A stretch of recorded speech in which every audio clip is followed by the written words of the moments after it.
우리는 가끔 하나님의 뜻대로 살면 시험이 없을 것이라고 생각합니다. 하나님의 뜻대로 살면 우리가 비판이 없을 것이라고 생각합니다. 난관이 없을 것이라고 생각합니다. 문제가 없을 것이라고 생각합니다. 이때에 우리는 느헤미야서 4장에 귀를 기울여 볼 필요가 있습니다. 앞장서 일하다 보면 언제나 이런 위기, 비판에 부딪힐 때가 있습니다. 조그만한 위기, 모래알 만한 위기에 부딪혔을 때에 그것을 그냥 신발 벗어서 툴툴 털고 갈 수 있을 것 같은데 갑자기 어깨에 힘이 빠지고 모든 것을 하기 싫고 낙심이 되는 그런 경험을 해보신 적이 있으시냐는 말이죠. 그 배후에 사탄이 있는 것입니다. 특별히 영적인 사역을 감당하려고 할 때에 사단의 공격은 얼마나 우리를 힘 빠지게 만들고 낙심하게 만드는지 모릅니다. 사탄은 도망가야 될 존재도 아니고 타협해야 될 존재도 아니고 대적해야 될 존재입니다. 마귀의 공격 때문에 왜 두려워하고 왜 절망하고 왜 낙심하십니까? 그것은 마귀가 쾌재를 부르고 있는 것입니다. 여러분 주님 앞에 무릎을 꿇으시기를 바랍니다. 하나님의 능력으로 마귀를 대적하시기를 바랍니다. 손에다 말씀의 칼을 드는 거예요. 성령의 검을 드는 거예요. 그리고 마귀를 대적하여 물리치는 것입니다. 전자계산기 두들려서 가능한 일만 하는 것은 세상 모든 사람들이 하는 방법이죠.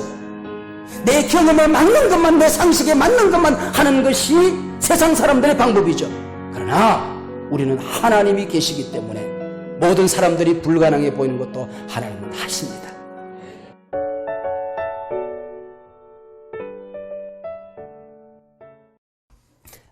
주일 밤마다 우리가 느헤미야서를 공부하고 있죠. 느헤미야는 군계 일학 같은 그런 인물이었습니다. 포로로 끌려갔던 수많은 백성들이 있고 젊은이들이 있었지만은 참으로 높은 자리에 올라 있었던 그런 사람, 군계 일학 같은 그런 인물이었습니다. 출세에서 남주자, 참 남주나 그랬는데 과연 출세에서 남주었던 인물 한 사람이 있다고 한다면 아마 느헤미야 같은 인물이 아니겠느냐 그렇게 생각이 되어집니다. 그런 안락한 자리에 있다 보면 다른 사람들의 고난이나 어려움 정도는 아랑곳하지 않고 자기 위치를, 기득권을 지킬 만한 그런 사람이었는데 자기 고향 땅 예루살렘이 큰 어려움에 부딪혔다는 이야기를 듣고 예레미야서를 착 펼치게 되면 예레미야의 통곡의 음성을 우리가 들을 수 있습니다. 정말 허리가 끊어지는 그런 처절한 기도를 하는 예레미야를 우리는 만나보았습니다. 그래서 하나님 앞에 기도하고 이 문제를 해결하러 나서게 되는 것이죠. 죽으면 죽으리라고 외쳤던 에스더처럼 자기 생명을 아까워하지 아니하고 임금 앞에 나아가 자기 백성, 자기 무너진 성을 수축하는 일에 자기를 써달라고 청원하게 되는 것입니다. 그리고 제일 먼저 뭘 해야 될 것인가? 조랑말 하나를 타고 골목을 가보았을 때 가는 곳곳마다 무너진 토담들, 길을 걸을 수 없을 만큼 쌓여지는 쓰레기 더미들, 마음이 무너졌지요. 찢겨지는 것처럼 아팠지요. 그래서 제일 먼저 한쪽 모퉁이를 세우게 되는데 바로 양문을 수축하죠. 그렇죠? 제사 드리는 곳. 동문, 서문 수많은 문들이 있었지만 그 가운데에 양문을 먼저 서축했습니다. 지금이야말로 예배를 회복해야 할 때이다 하는 상징적인 의미가 있었겠지요. 지금이야말로 우리 민족이 기도해야 할 때입니다 하는 것을 외치는 그런 상징적인 의미가 있었을 것입니다. 양문을 수축했어요. 예배를 먼저 세웠어요. 백성들이 하나님 앞에 나와 기도해야 된다는 것을 가르쳤어요. 그리고 지난 시간에 3장은 수많은 사람들의 이름을만 꽉 차 있는 장입니다. 그래서 뛰어넘으려고 하다가 잠깐 거기서 머무는 사이에 우리가 4장으로 넘어오지 못하고 3장을 공부했어요. 3장에 보니까 75명이나 되는 수많은 사람들의 이름이 거기 나오는데 next him, next him. 그 다음은. 그래서 우리가 그냥 그 다음은 한 단어를 가지고 우리 지난 시간에 우리 공부를 했는데 내가 있어야 될 그 자리, 내가 있어야 될 그 위치, 내가 감당해야 될 그 사역, 그것을 작은 일이지만은 대단한 일 아니지만은 그걸 감당한다는 게 얼마나 멋진 일인가 하는 것을 우리가 보았습니다. 한 사람이 그 일을 감당하고 또 그 다음 사람이 그 다음 일을 감당할 때에 역사는 이어져 가게 되는 것입니다. 한 사람으로 말미암아 자기 사역을, 자기 위치를 지키지 않은 한 사람으로 말미암아 그것이 단절되어질 때에 이 바로 하나님의 역사는 중단되고 단절되어진다는 것을 지난 시간에 우리가 보았죠. 하나님께서 우리 모두를 성령의 폭탄으로 우리를 삼아주셨는데 이 성령의 폭탄들이 제 위치에서 그리고 제 힘을 가지고 그리고 정확한 자리에서 정확한 힘을 가지고 폭발한다는 게 얼마나 멋진 일입니까? 그러나 많은 경우 이 폭탄들이 성령의 폭탄들이 불발탄이 된다든지 말이죠. 자기 역할을 감당하지 못하고 그냥 불발탄이 되어버리면 역사는 성령의 역사는 중단되는 것이죠. 거기까지는 괜찮은데 오발탄도 있어요. 엉뚱한 곳에 터지면 그 오발탄인 거죠. 그죠? 네. 그래서 지난 시간에는 바로 넥스트 힘, 그 다음은 이런 어떤 공부를 했습니다. 그리고 4장에 이렇게 문을 착 열게 되면은 방해꾼들이 등장해요. 바로 그 유명한 우리 예루살렘 성을 수축하는 일에 역사에 오고 오는 세대에 더러운 이름을 남긴 방해꾼 산발락과 도비야라는 인물이 나오는 것을 볼 수 있습니다. 우리는 가끔 하나님의 뜻대로 살면 시험이 없을 것이라고 생각합니다. 하나님의 뜻대로 살면 우리가 비판이 없을 것이라고 생각합니다. 난관이 없을 것이라고 생각합니다. 문제가 없을 것이라고 생각합니다. 이때에 우리는 느헤미야서 4장에 귀를 기울여 볼 필요가 있습니다. 여러분, 우리가 그 물이 가득 차 있는 수영장, 그리고 가끔은 물로만 꽉 차 있는 목욕탕에서도 불이 나요. 참 희한하죠, 그죠? 네. 거기는 물만 가득 있는데 수영장에도 불이 나고 옛날에는 목욕탕에도 가끔 불이 났어요. 여러분, 이게 인생살이라고 하는 것입니다. 목욕탕에서도 불 날 수 있다 하는 것입니다. 하나님의 사람들도 위기에 부딪힐 수 있다는 것이죠. 우리가 함께 하나님께서 우리에게 주신 비전을 이루어 가려고 할 때에 힘을 모아 가려고 할 때에 하나님의 일을 감당하려고 하다가 넘어야 할 산이 있다고 한다면 우리는 느헤미야 4장을 공부하고 준비하는 것이 대단히 필요하다 하는 것입니다. 여러분, 아주 좋은 뜻있는 좋은 일, 귀한 일, 보람 있는 일을 단단히 마음먹고 시도했다가 예기치 않은 어려움, 예기치 않은 반대에 부딪혀 본 경험이 있으십니까? 이 느헤미야서를 그런 사람들이 읽어보면 얼마나 실감나는 본문인지 모릅니다. 자, 우리가 하나님 앞에 서서 열심히 일을 하려고 할 때에 가끔 우리 원수들이 우리를 비판하는 것은 고사하고 교회 안에서도 그런 일이 있을 수 있어요. 우리 성도님들이 이제 처음 예수를 믿고 알파 코스 끝나고 인카운트 다녀와서 은혜동산 다녀와서 막 열심을 내려고 하면 참 보기 좋다고 격려하는 소리를 듣는가 하면 이제 등록한 신자가 뭘 안다고 그렇게 펄쩍거리고 다니냐고 한마디 해버리고 나면 얼마나 낙심이 되는지 모릅니다. 그런 사람들이 비전을 이루기 위해서 세일 리더가 되어서 열심히 전도하고 다니다 보면은 우리도 옛날에 그렇게 다 했다고 이런 얘기 한마디 듣고 나면 그 다음에는 정말 낙심이 얼마나 되는지 몰라요. 앞장서 일하다 보면 언제나 이런 위기, 비판에 부딪힐 때가 있습니다. 이때 우리는 느헤미야 4장을 우리가 읽어볼 필요가 있죠.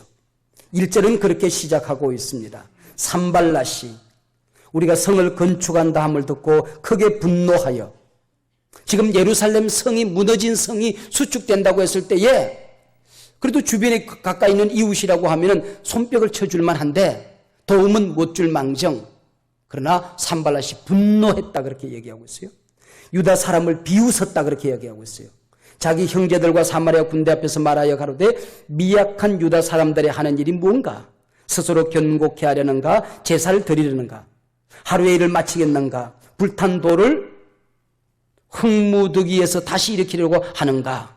비웃음. 그리고 저들이 예배 드리고 양문 수축한다고 하더니 예배 드리고 나면 금방 일이 모든 것이 다 끝날 줄 알았던가? 하나님 앞에 기도 한번 하고 나면 모든 문제가 해결될 줄 알았던가? 저 어리석은 유다 백성들이 그리고 조롱하는 것을 볼 수 있습니다. 다 불타버린 벽돌과 보잘것 없는 재료를 가지고 저 어마어마한 공사를 저들이 과연 마칠 수 있을 것인가 하고 비난을 퍼부어댑니다. 그리고 3절에 가면은 산발락과 함께 또 다른 인물이 나타나는 것을 볼 수 있습니다. 바로 도비야라는 인물인데요.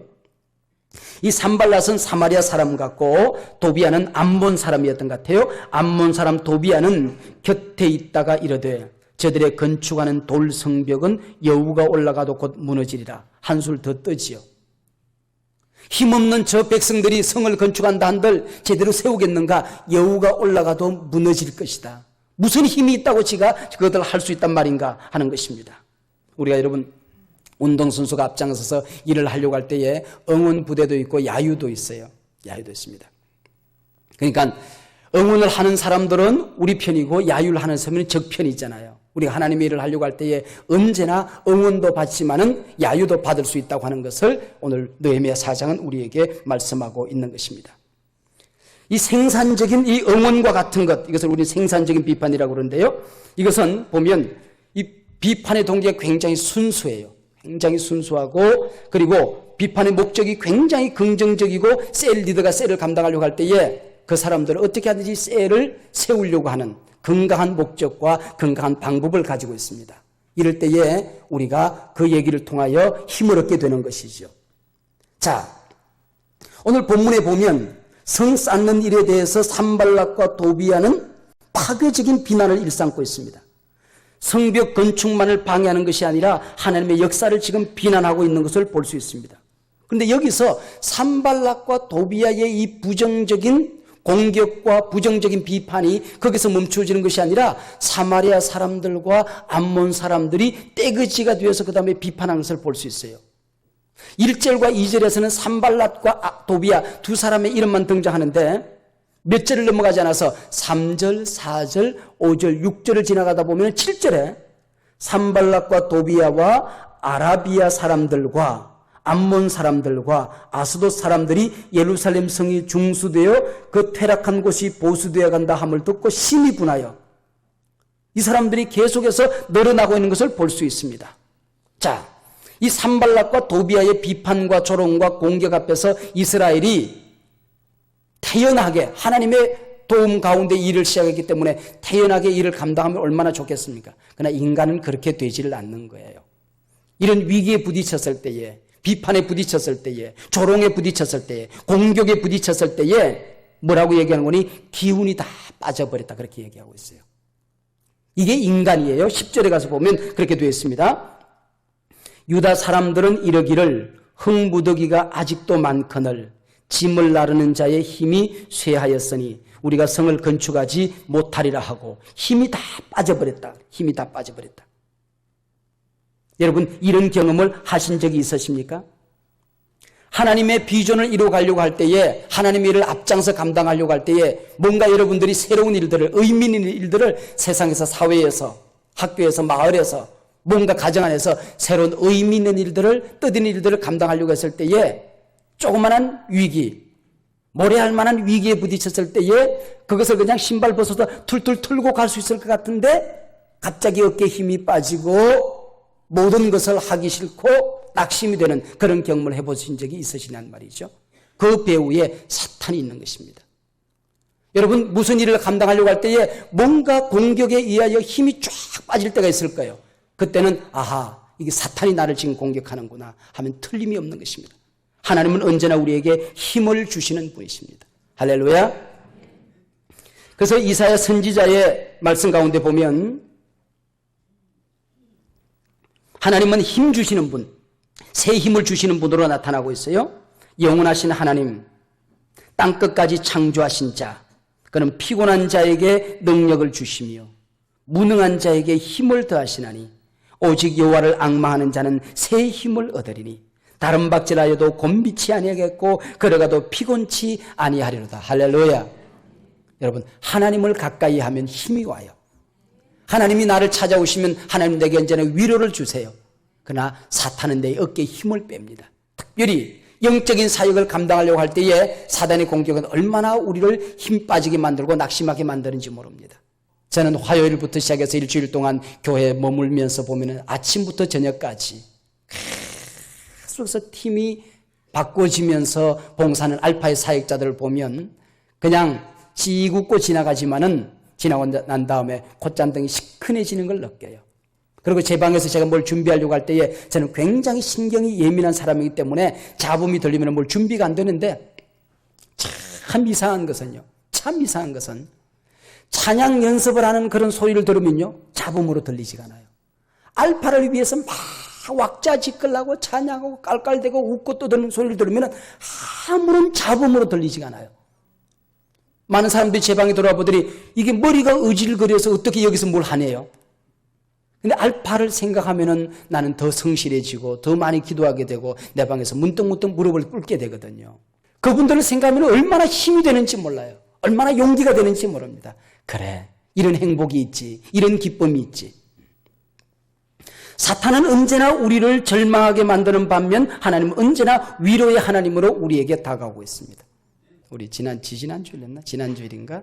우리 창립주일날 임직 우리 식을 할 때에 안수기도를 했죠. 네, 지난주일이었네요. 안수기도를 이렇게 하는데 제가 기도하는 가운데 여러분들이 기억을 하실는지 모르겠습니다. 많은 기도를 하는 가운데에 이제 하나님께서 이 사람들이 해야 될 일이 너무 중요하는데 여러 가지를 축복하는 가운데에 권면의 은사를 주시고 권위하는 은사를 주시고 하는 축복을 한 적이 있어요.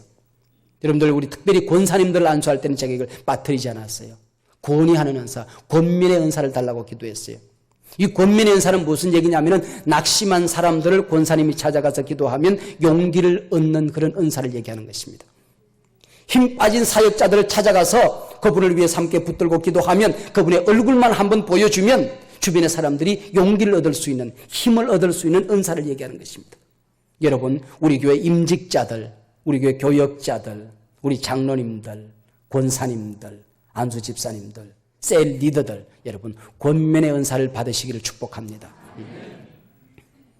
여러분의 자녀들이 인생을 살아가다가 문득문득 낙심할 때에, 인생이 무슨 절망의 벽에 부딪혀서 벌썩 주저앉고 싶을 때에, 여러분의 남편이 세상에서 저 생존 경쟁의 치열한 저 역사 현장에서 피를 흘리고 돌아올 때에 여러분에게 권면의 은사가 있을 수 있다고 한다면, 여러분이 권위하는 은사가 있다고 한다면 여러분의 얼굴은 그들에게 용기를 줄 수 있을 것입니다. 벌써 주저앉아 있는 그 아이를, 내 딸과 내 아이에게 용기를 나눠줄 수가 있을 것입니다. 하나님 사역을 감당하다가 지쳐있는 사람들 가운데에 기도 한 번이, 여러분의 돌봄 사역 한 번이 그들에게 놀라운 힘을 공급해 줄 수 있게 될 줄로 믿습니다. 하나님은 힘을 주시는 분이에요. 새 힘을 주시는 분이세요. 위로의 하나님이세요. 여러분이 하나님의 사역을 감당하다가 낙심하게 되는 것, 그것은 하나님의 뜻이 아닙니다. 여러분, 그것은 사단이 여러분을 공격하는 것입니다. 이 사단의 공격 때문에 절망하고 좌절하고 주저앉아 있지 마십시오. 여러분, 셀 리더를 하다가 지금 포기하고 싶으신 분 계십니까?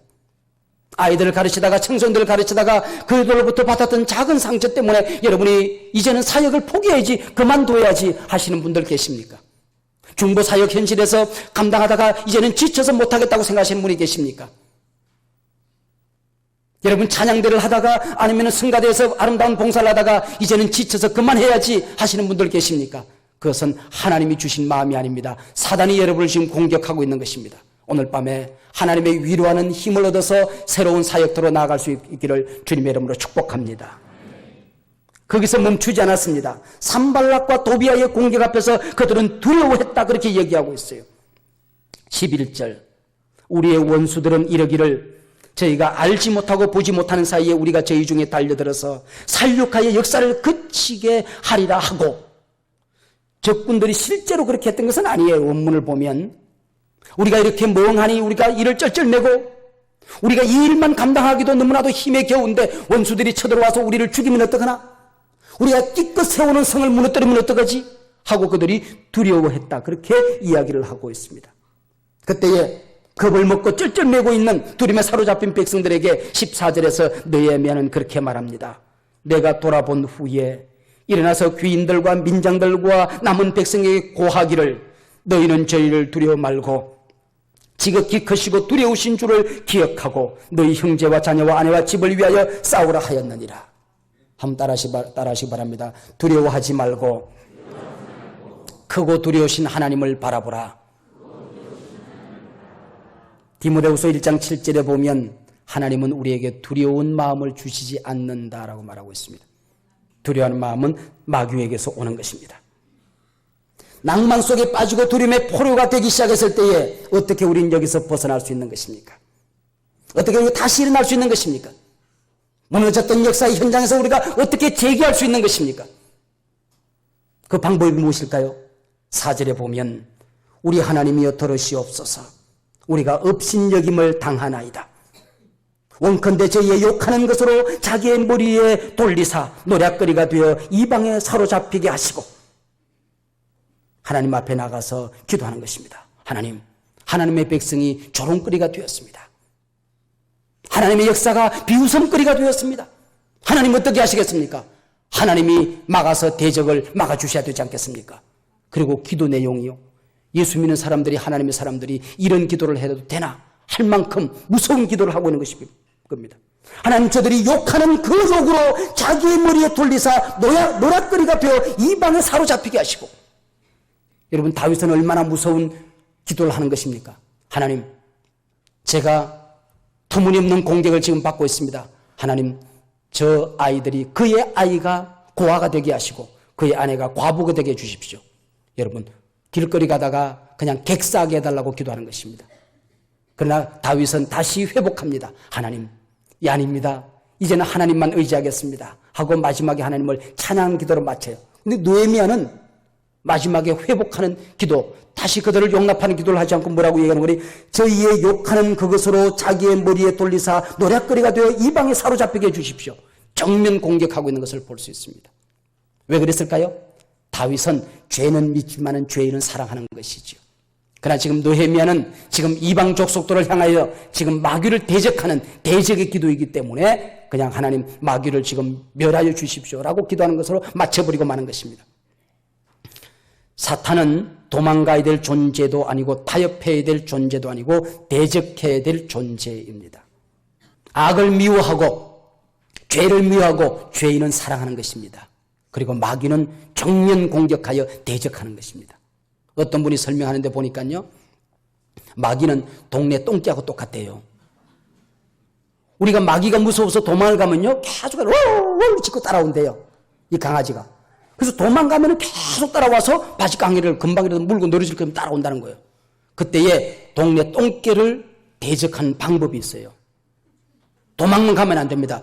딱 돌아서서 강아지하고 똑같이 엎드리는 겁니다. 그러면 강아지가 일단 주춤해요. 그때에 손에다가 몽둥이나 돌을 딱 들어요. 그러면 강아지가 이제 꼬리를 해서 꽝꽝꽝꽝 물러가요. 그 다음에 딱 일어서서 탁 대적하면요, 그 다음에 막 도망갑니다. 도망가가지고는 자기 집 앞에 가서 쾅! 그리고 집에 들어가요. 이게 똥개를 대적하는 방법, 똥개를 대적하는 방법입니다. 여러분들이 사단의 공격을 받았습니까? 여러분 위기에 부딪혀 있습니까? 여러분 낙심하거나 절망하거나 두려워하는 것은 하나님의 뜻이 아니에요. 마귀의 공격 때문에 왜 두려워하고 왜 절망하고 왜 낙심하십니까? 그것은 마귀가 쾌재를 부르고 있는 것입니다. 여러분, 주님 앞에 무릎을 꿇으시기를 바랍니다. 하나님의 능력으로 마귀를 대적하시기를 바랍니다. 손에다 말씀의 칼을 드는 거예요. 성령의 검을 드는 거예요. 그리고 마귀를 대적하여 물리치는 것입니다. 제가 지난번 섬기던 교회가 있었어요. 이 교회를 개척하기 전에 어린 나이에 목회 경험도 없는 사람이 그 교회에 부임을 했어요. 제가 부임할 때에 1년 사이에 그 교회 목사님이, 오랫동안 섬기던 목사님이 한 분 떠나시고 새로운 목사님이 부임했는데 또 몇 개월 있지 못하고 교회를 떠난 그런 어려운 상황 속이었어요. 그때 철없는 전도사가 그 교회 담임으로 부임을 한 겁니다. 그러니까 교회가 꽤 괜찮은 교회였는데 분열돼서 교인들이 많이 떠났어요. 교인들이. 이 교회는 분열이 있으면 교인들이 떠나게 되잖아요. 이 교인들이 떠났어요. 다 떠났어요. 많이들 떠났어요. 100명 미만의 사람들이 모이는 그런 조그마한 교회가 되고 말았습니다. 그래서 저는 이것을, 그리고 교회 안에 분열이 있었어요. 교회 안에 분열이 있어서 교인들이 다 떠나는데, 그래서 양쪽 편을 만나는 겁니다. 제가 이쪽 편 사람들 만나서 어려움이 뭡니까? 함교서로들 용서하시죠. 이쪽 편 만나서 뭐가 어려움이 있었습니까? 뭐가 불만입니까?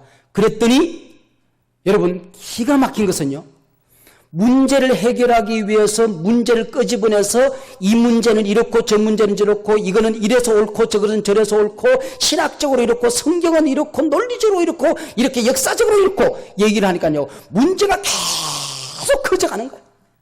끝도 한도 없이 문제가 커지는 것입니다. 그리고 나중에는 점점 더 선을 끌 수 없을 만큼 완전히 그냥 갈라져 가지고는 양쪽이 다 저를 배척하시고, 저 유전도사는 저쪽 편인 것 같아. 저는 이쪽에 가면은 저쪽 편에 이야기를 해서 그 사람 달래고, 이쪽 편에 가면 이쪽 얘기를 해서 이쪽 편을 달래고, 그렇게 하다 보니까 이야기가 심상치 않아요. 저쪽에 완전히 회유가 된 것 같아. 그래가지고 교회가 완전히 바닥에서부터 지붕까지 문제가 꽉 차버리더라고요. 야, 이게 얼마나 어리석은 방법인가 하는 것을 알게 된 것입니다. 그래서 제가 문제를 해결하는 방법을 바꾸었어요. 모든 것을 얘기하지 말아라. 문제를 문제시하는 것이 문제이다. 문제를 문제시하면 문제가 된다. 문제는 논쟁하면 커진다. 모든 것을 중단하라. 지금부터 침묵을 선언한다. 그 문제에 대한 어떤 얘기도 중단한다. 침묵을 선언했어요. 침묵을 선언한 다음에 영적인 전쟁을 선포했습니다. 그게 뭐냐면은 기도운동과 전도운동이에요. 기도운동, 전도운동을 펼치기 시작한 것입니다. 그래서 기도를 시작했어요. 특별 새벽 기도를 하고 특별 철야를 하고, 그때 제가 창세기 강의를 하고 뭐 신약 강의를 하고 칠판을 갖다 놓고 막 강의를 하고 기도하고 밤새도록 기도하고, 그런 사이에 군데군데서 귀신이 떠나기 시작했어요. 그때 전도사가 귀신이 있는 것을 실체를 보고 귀신이 철야 때마다 떠나는 것을 보았어요. 그래서 귀신이 떠난 걸 본 겁니다. 영적인 전쟁을 했을 때에 부정적인 모든 것들이 떠난 것을 볼 수 있습니다. 할렐루야. 자, 지금 하나님 앞에 우리가 인생의 어떤 위기에 부딪혔을 때에, 교회가 어떤 위기에 부딪혔을 때에, 여러분들이 어떤 의미 있는 일을 감당하려고 하다가 위기에 부딪혔을 때에, 공격에 부딪혔을 때에, 수많은 조롱거리에 비웃음거리에 부딪혔을 때에 그 문제를 문제시할 필요가 없어요. 이것이 옳으냐 저것이 옳으냐 이것처럼 어리석은 게 없습니다. 이것은 어리석은 거예요. 그래서 우리는 하나님 앞에 나아가 엎드려 기도하는 것입니다. 할렐루야. 그리고 기도만 하고 있는 것이 아니라 자기가 하는 그 역사 현장에서 최선을 다하는 것을 볼 수 있어요. 오늘 성경을 몇 구절 좀 읽어보기를 원하는데요. 자, 성경을 펼쳐놓고 우리 느헤미야 4장을 공부하고 있습니다. 어디 공부하고 있는지 지금 모르고 있습니까? 네, 느헤미야 4장을 공부하고 있습니다. 기도만 하고 있었던 게 아니라는 것이죠. 여러분, 무릎으로 인생 사는 법을 배우지 못하면, 무릎으로 인생의 난관과 문제를 해결하는 것을 배우지 못하면 하나님 앞에 쓰임받는 사람이 될 수가 없어요. 무릎으로 사는 것입니다. 그리스도인이 누군가? 무릎으로 사는 사람입니다. 할렐루야. 자, 우리 4장 9절 다 같이 읽겠습니다. 시작. 우리가 우리 하나님께 기도하며 그들로 말미암아 파수꾼을 두어 주야로 방비하는데, 주야로 뭐 했다고요? 방비했어요. 적이 쳐들어오는가 방비했어요. 기도만 하고 있지 않았다는 것입니다. 13절 다 같이 시작. 칼과 창과 활을 가지고 서 있게 하고. 네, 여러분, 괭이와 삼만 들고 일하는 것이 아니라 칼과 창을 들고 지키면서 일했다는 것입니다. 지키면서 일했다는 거예요. 그뿐이 아닙니다. 16절 같이 보겠습니다. 16절 시작. 그때로부터 내수와 사람들의 절반은 일을 하고 절반은 갑옷을 입고 창과 방패와 활을 가지고 민장한 유다 온 족속의 뒤에 있었으며, 여러분, 절반은 일을 하고 절반은 밖에 나가서 창을 들고 지키기 시작하는 것입니다. 17절 보겠습니다. 17절 시작. 성을 건축하는 자와 짐을 나르는 자는 다 각각 한 손으로 일을 하며 한 손에는 병기를 잡았는데, 여러분, 한 손으로는 이게 흑벽돌을 가지고 흑벽돌을 밟으면서 한 손으로는 무기를 들고 언제든지 달려나갈 준비를 했다는 것입니다. 18절 다 같이 시작. 건축하는 자는 각각 허리에 칼을 차고 건축하며 나팔 부는 자는 내 곁에 섰었느니라. 건축하는 자가 열심히 무거운 돌을 나르고 짐을 나르고 대피질을 하고 톱질을 하면서 낫질을 하면서 허리에는 칼을 차고, 언제든지 괭이를 내놓고 칼을 뽑아서 달려나갈 준비를 하고 있었다는 것입니다. 그리고 나팔수는 언제나 느헤미야 곁에서 화장실에 가더라도 밖에서 지키고 있는 거야. 잠을 자더라도 그 바깥에서 나팔수가 돌아가면서 지키고 있는 거야. 왜? 저기다! 그러면은 나팔 불어! 그러면 따따따따따따따따 불라는 거예요. 나팔수는 언제나 내 곁에 서 있겠다는 것입니다. 얼마나 놀라운 일입니까? 22절 보겠습니다. 22절 시작. 내가 또 백성에게 말하기를 사람마다 그 종자와 함께 예루살렘 안에서 잘지니 밤에는 우리를 위하여 파수하겠고 낮에는 일을 하리라 그랬습니다. 밤에는 밤낮을 가리지 않고. 23절 마지막 다 같이 시작. 나나 내 형제들이나 종자들이나 나를 따라 파수하는 사람들이나 우리가 다 우리의 옷을 벗지 아니하였으며 물을 기르러 갈 때에도 각각 병기를 잡았느니라. 나와 내 종자들과 내 가족들과 내 군사와 모든 백성들이 밤에 잠을 잘 때도 옷을 벗지 않았다는 것입니다. 군복을 입은 상태에서, 옷칼을 찬 상태에서 이 역사가 끝날 때까지 긴장을 늦추지 말자.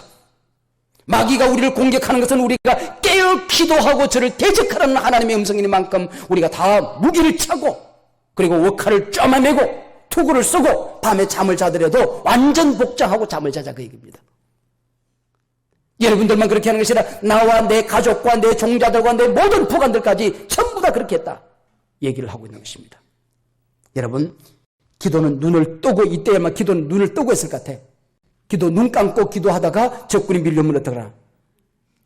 D.L. 무디 목사님이 배를 타고 전도 여행을 가고 있었는데요, 갑자기 배에 불이 났어요.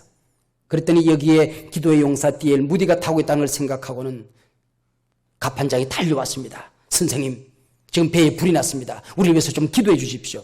그때 무디는 달려서 불난 장소로 달려가면서 기도합시다. 물을 퍼서 던지면서 기도합시다. 그렇게 얘기했다는 것입니다. 여러분, 불이 났는데 엎드려서 기도하면 어쩌자는 얘기입니까? 달려가면서 기도할 수 있는 것입니다. 유다인들이 느헤미야 지휘 아래 일사불란하게 지금 움직이는 것을 볼 수 있죠. 모든 민장, 관장, 무슨 장 모든 백성들이 똑같이 일사불란하게 느헤미야가 나팔 불면 언제든지 달려나갈 준비를 하는 것입니다. 여러분, 한번 그 그림이 그려지지 않습니까? 물을 길러로 가는 사람들도 허리에 칼을 차고, 흑백도를 바른 사람은 아예 한 손에 창을 들고, 무거운 걸 나는 사람은 허리에 칼을 차고, 밤에 잠을 잘 때도 옷을 벗지 말고, 나팔소는 교대로 왔다 갔다 하면서 언제나 나팔을 들고 일사불란하게 움직이면서 산발락과 도비아의 공격에 대처하고 있는 아름다운 모습을 볼 수 있습니다. 여러분, 이게 교회는, 하나님의 역사를 감당하는 사람들은 이런 마음으로 하는 것입니다. 제가 군대에 있을 때 보니까요, 지휘관들이 어디에 가나 가지고 다니는 게 지휘봉이에요. 지휘봉. 이 지휘봉은 누구만 가지고 있는 거예요? 사령관만 가지고 있는 거예요. 사령관. 그 지휘 부대의 지휘관만 가지고 있는 거예요.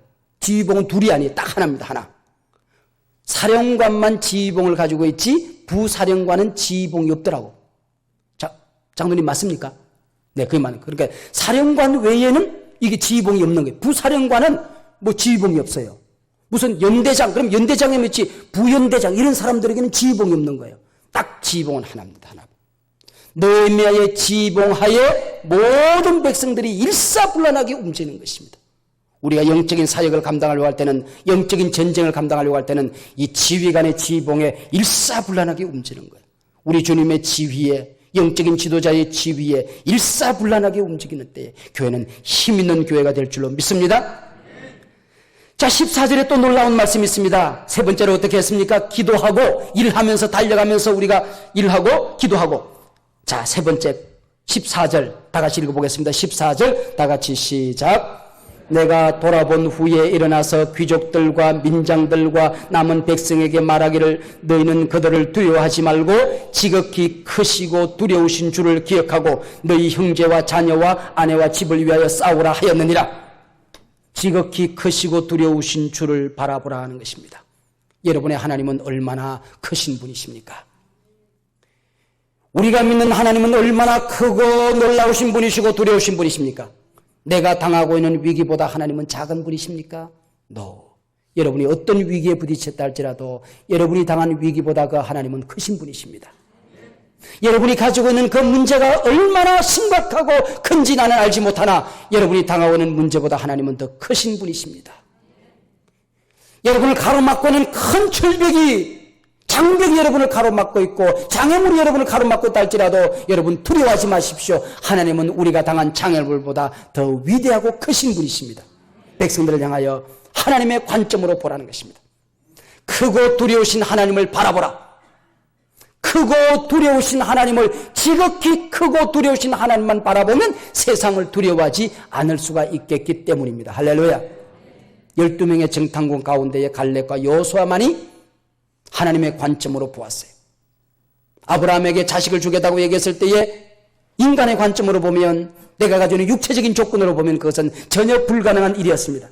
그때 하나님의 천사가 뭐라고 그럽니까? 여호와께서 능치 못할 일이 있겠느냐. 하나님의 관점으로 보라는 것입니다. 불가능이 가능하게 보여지는 것입니다. 안 되는 일이 될 수밖에 없는 것입니다. 주파나를 굴려서 하는 일은 세상 사람들도 하지요. 전자계산기 두들려서 가능한 일만 하는 것은 세상 모든 사람들이 하는 방법이죠. 내 경험에 맞는 것만, 내 상식에 맞는 것만 하는 것이 세상 사람들의 방법이죠. 그러나 우리는 하나님이 계시기 때문에 모든 사람들이 불가능해 보이는 것도 하나님은 하십니다. 여러분, 내가 하는 모든 역사에서 하나님을 빼고 보면 모든 것이 불가능합니다. 그러나 하나님이 함께하면 하나님의 역사가 나타나게 될 줄로 믿습니다. 오늘 나는 아이들에게 그런 설교를 했어요. 어린아이 도시락 하나, 그것이 예수님의 손에 들려졌을 때에 기적이 나타나더라. 물고기, 내가 오늘 물고기가 2마리라고 그랬는지 보리뚜기 2개라고 그랬는지 내가 잘 모르겠어요. 네. 설교 끝나고 왔는데 내가 물고기 2마리라고 그랬나 보리떡이 2개라고 그랬나 내가 왔다 갔다 했는데 거기 보니까요, 내가 이번에 연구해 보니까요, 아이들의 설교하기에서 제가 다시 한번 주석을 보니까 놀라운 보리떡, 부자들이 먹지도 않는 떡이에요. 가끔은 짐승들에게도 주는 떡이에요. 그런데 가난한 집의 아이들이 먹는 떡이에요. 양식이에요. 이게 보리떡이에요. 옵사리는요, 낚시질 할 때 큰 고기는 바구니에 담고 작은 고기는 살려줘야 돼요. 근데 손바닥 반만한 거, 요게 옵사리는데 요거는 바구니에 담기는 너무 작아요. 그러나 살려줄 필요는 없어요. 그러면은 뒤로 던져놔요. 그러면 뜨거운 모래바닥에서 팔딱팔딱 뛰다가 고기가 바짝 모래 위에서 말라버려요. 그러면 그게 굴비가 되는 거예요. 요만한 게. 그러면은 과부의 아이들이, 아빠가 없는 아이들이, 그 아이들이 없으면 노인들이 와서 낚시꾼 뒤에 다니면서 집어 던져놓은 옵사리오는 없나? 그리고 팔딱팔딱 뛰어서 있는 것을 주워가든지 말라 빠진 걸 주워가든지, 그게 옵사리온이에요. 목사님은 옵사리온 같은 존재였단다. 시골 마을에서 개떡 같은 그런 아이였단다. 콧질질이었고 잘난 구석도 없고 빽도 없고 그런 존재였단다. 근데 하나님이 나를 붙들었으니까 목사도 될 수 있었단다. 너희들도 아빠 엄마가 어려움이 있을 수 있고 학교 가서 1등 못하고 몸이 약하고 그런 아이들 있지? 그러나 하나님께 드리면은 하나님이 너희를 통해서 이 위대한 일들, 기적 같은 일들을 행하신단다. 할렐루야. 제가 아이들이 그렇게 설교했어요. 설교 잘했죠? 내가 설교를 잘한 것 같아요. 아이들에게 얼마나 꼭 필요한 얘기잖아요. 아이들 꼭 필요한 얘기. 그래서 너희들 하나님 앞에 드려보지 않을래? 하나님 앞에 그랬더니 아이들이 다 드리겠다고 함께 드리는 기도를 했거든요.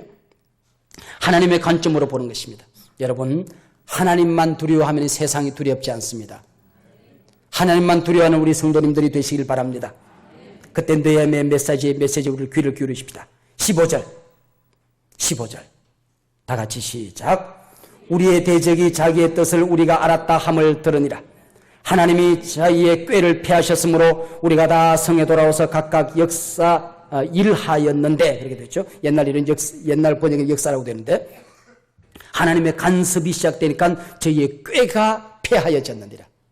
인간적인 모든 꼼수가 패하여졌느니라. 저들이 이스라엘 백성, 하나님의 백성을 무너뜨리려고 찾아왔던 온갖 계획들이 다 숲으로 돌아가고 무효화되어졌느니라. 소멸화되어졌느니라. 16절입니다. 마지막 16절 읽고 마치겠습니다. 16절 다 같이 시작. 그때로부터 내 수와 사람들의 절반은 일을 하고 절반은 갑옷을 입고 창과 방패와 활을 가졌고 민장한 유다 온 족속의 뒤에 있었으며. 할렐루야.